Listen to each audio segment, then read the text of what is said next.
అనుదినము దేవుని కృపావార్త కొరకు ఎదురు చూస్తూ ప్రార్థిస్తున్న మనకు నేటి వాగ్దానంగా యెషయా గ్రంథం 25:8 ప్రభు అయిన యెహోవా ప్రతివాని ముఖం మీద బాష్పబిందువులను తుడిచివేయును.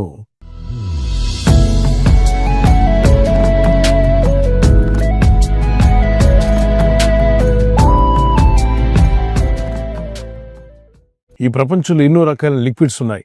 అన్నిటికన్నా ఖరీదైందని చెప్పొచ్చు, విలువైందని చెప్పొచ్చు, అమూల్యమైందని చెప్పొచ్చు. అదే మనిషి కన్నీరు. ఒక బిడ్డ ఏడుస్తూ ఉంటే తల్లిదండ్రులు చూసినప్పుడు ఎందుకు ఏడుస్తున్నామని అడుగుతాం.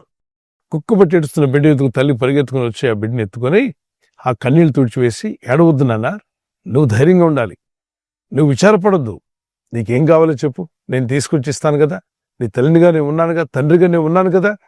పేరెంట్స్ పిల్లల పట్ల అటువంటి ప్రేమను కనపరుస్తారు. మన సృష్టికర్త దేవుడు అంటున్నాడు, నా కుమారుడా, నా కుమార్తె, నీ కన్నుల నుండి బాష్పబిందును నేను తుడిచివేస్తాను.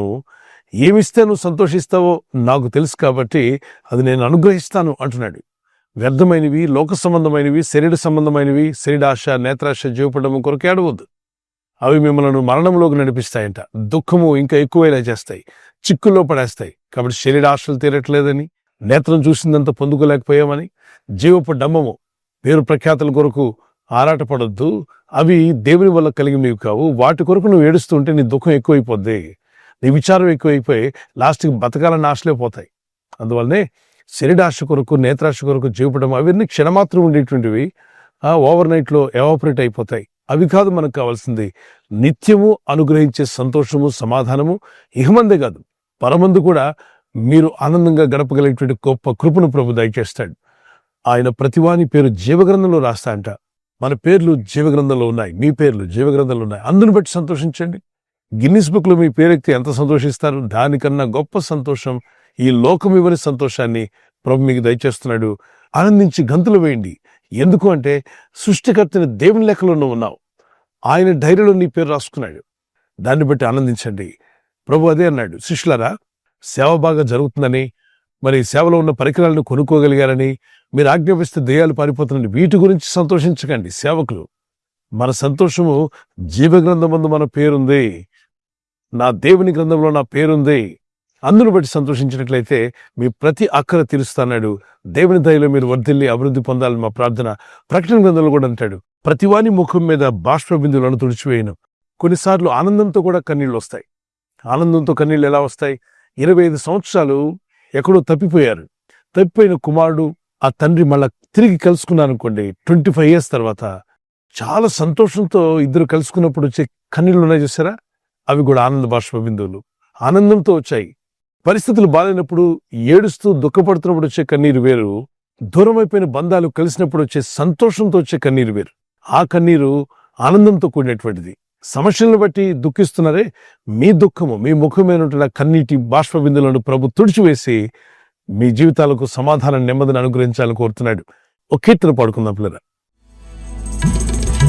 కన్నీరంతా తుడుచును, అనుపాపవలె కాపాడును. కన్నీరంతా తుడుచును, అనుపాపవలె కాపాడును. కారు మేఘము వలె కష్టములు వచ్చినను కనికరించి నిన్ను కాపాడును. కారు మేఘము వలె కష్టములు వచ్చినను కనికరించి నిన్ను కాపాడును. రమ్మనుచున్నాడు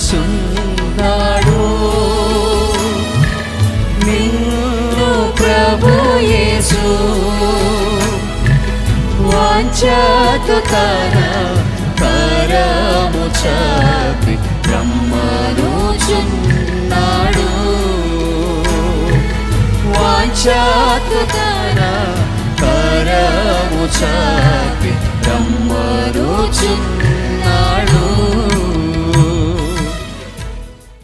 ఒక సందర్భంలో దావీదు ఒంటరివాడైపోయాడు.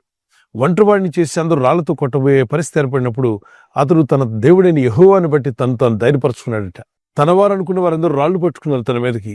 దీన్ని గమనించిన వ్యక్తి, అరే, ఈ లోకంలో ఎవరు నా పక్షంగా లేరా, ఎవరు నన్ను అర్థం చేసుకోలేరా, నా ద్వారా సహాయం పొందిన వాళ్ళే నా మీదకి మడిమెత్తారే, నాకు విరోధంగా తిరిగారు, నా పక్షంగా ఎవరు నిలబడలేదు అని చెప్పి విచారపడలేదు. కానీ సరే, మనుషులందరూ నన్ను చేయి విడిచిన నా దేవుడు నన్ను చేయబడని తన దేవునిని బట్టి తన్ను తాను ధైర్యపరచుకున్నాడట.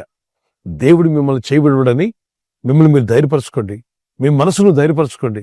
నా ప్రాణమా, నాలో నీవేళ కృంగి ఉన్నావు, యెహోవా యందు నిరీక్షణ ఉంచు, దేవుని యందు నిరీక్షణ ఉంచు, ఎందుకు కృంగిపోతున్నావు అని తన ప్రాణంతో తను మాట్లాడుకున్నాడు. మీ ప్రాణాలతో మీరు మాట్లాడుకోండి. విచారపడి దుఃఖపడి కృంగిపోవడం కంటే, ఇదిగో ఎవరు చేయి విడిచినా నా దేవుడు నా చేయి విడవడు, ప్రభు నాకు తోడుగా ఉంటాడు, మరి ఖచ్చితంగా నా జీవితాన్ని ఆశీర్వదిస్తాడు, దీవిస్తాడు అని ఒక నిరీక్షణతో దేవుని వాక్యాన్ని నమ్మి ముందుకు వెళ్ళండి. ప్రభు మీ జీవితాల్లో ఉన్న దుఃఖము, విచారము, వేదన కొట్టివేసి మిమ్మల్ని బలపరిచి ఆయన బలమైన సాక్షులుగా మిమ్మల్ని నిలబెట్టి వాడుకును గాక. చిన్న ప్రార్థన చేసుకుందాం. మీ కుటుంబానికి శాంతిని, సమాధానాన్ని ప్రభు దయచేయాలని పరిశుద్ధమైన మా ప్రియ తండ్రి, ఈ వాగ్దానం ఎత్తి ప్రార్థిస్తున్న ప్రతి కుటుంబంలో ప్రతి వాని ముఖం మీద ఉన్న బాష్ప బిందులు తుడిచివేసి వారిని ఆదరిస్తానని వాగ్దానం చేశావు. ఆ ఆదరణ ఇప్పుడే వీరికి దయచేయండి. పరిశుద్ధాత్మదేవ, నీవే ఆదరించువాడు. నీవిచ్చే ఆదరణ ఈ లోకం ఇవ్వలేదు నాయన. లోకంలో మనుషులు గాని, వస్తువులు గాని, లోక సంబంధమైన ఏవి కూడా మీరిచ్చే ఆదరణ మాకు దయచేయలేదు. నీ యందు విశ్వాసం ఉంచి ప్రార్థిస్తున్న ప్రతి వ్యక్తి హృదయంలో కలవరం తొలగిపోనుగాక, శాంతి సమాధానం కలుగునుగాక. ఈ ప్రజల యొక్క ఉద్యోగాల విషయంలో, వ్యాపార విషయంలో, బిడ్డల చదువుల విషయంలో, వారి వివాహాల విషయంలో, ఒక బిజినెస్ ప్రారంభిస్తున్నా, ఉద్యోగ ప్రారంభానికి వెళ్తున్నా, ఒక మంచి కార్యక్రమాన్ని ప్రారంభిస్తుండగా వారు చేస్తున్న ప్రయత్నాలు ఫలించలాగున మీ దూతలకు ఆజ్ఞాపించండి. ఎవరైనా హాస్పిటల్లో ఉన్నా, ఐసీయూలో ఉన్నా, ప్రభు ఎవరైతే సీరియస్ కండిషన్ లో ఉండి బాధపడుతున్నారో వారికి యేసు నామములో స్వస్థతను అనుగ్రహించండి. కృంగిపోయిన వారిని లేవనెత్తండి. మీ గాయపడిన హస్తమును చాపి వారికి ఉన్న సకల రోగాల నుండి విడుదల ఇచ్చేయి. వారిని లేపి నడిపించిన ఆయన సాక్షులుగా నిలబెట్టుకోండి. ఈ ఉదయకాలం ప్రతి రోగి యేసు నామములో స్వస్థత నొందునుగాక. తండ్రి, ఈ దినం ఎవరైతే ప్రయాణమై వెళ్ళబోతున్నారో, అది రైలు మార్గమైనా, ఆకాశ మార్గమైనా, బస్సుల్లో, వాహనాల్లో ఎక్కడ ప్రయాణం చేస్తున్నా, రోడ్డు మార్గంలో ఏ వాహనంలో వారు ప్రయాణం చేస్తున్నా, నీ ప్రజలకు కాపాడే దూతలను పంపండి. వారి కళ్ళలో ఉన్న బాష్పబిందులు తుడిచివేసి నెమ్మదిని, సమాధానమును, ఆశీర్వాదమును, సంతోషమును అనుగ్రహించి మీ నామానికి మహిమ తెచ్చుకోమని యేసుక్రీస్తు పరిశుద్ధ నామములో అడుగుచున్నాను పరలోకపు తండ్రి, ఆమేన్. క్రీస్తు యేసు కృపా సమాధానాలు మీకు, మీ కుటుంబాలకు సదా తోడై ఉండి నడిపించునుగాక. ఈ వాగ్దానం విన్న వెంటనే ఆమెన్ చెప్పి ప్రార్థనలు ఏకీవించిన తర్వాత లైక్ అండ్ షేర్. ఈ ఛానల్ ఇంకా సబ్స్క్రైబ్ చేయని వారు చేయండి. ఇతరులతో కూడా చెప్పి చేయించండి. అనేకులకి ఈ ఛానల్ పరిచయం చేయండి. ప్రభు దయలో మీరు వర్ధిల్లి బలపరచబడుదురుగాక. ఆమేన్.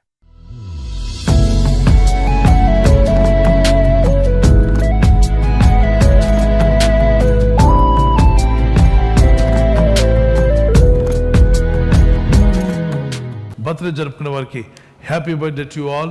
మే God bless you. Many more returns of the day.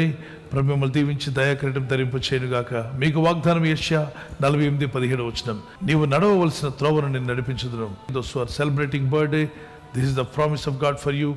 He directs you in the way you should go. మీరు వెళ్ళాల్సిన మార్గాన్ని దేవుడు మీకు డైరెక్ట్ చేసి నడిపించునుగాక. ఆమేన్.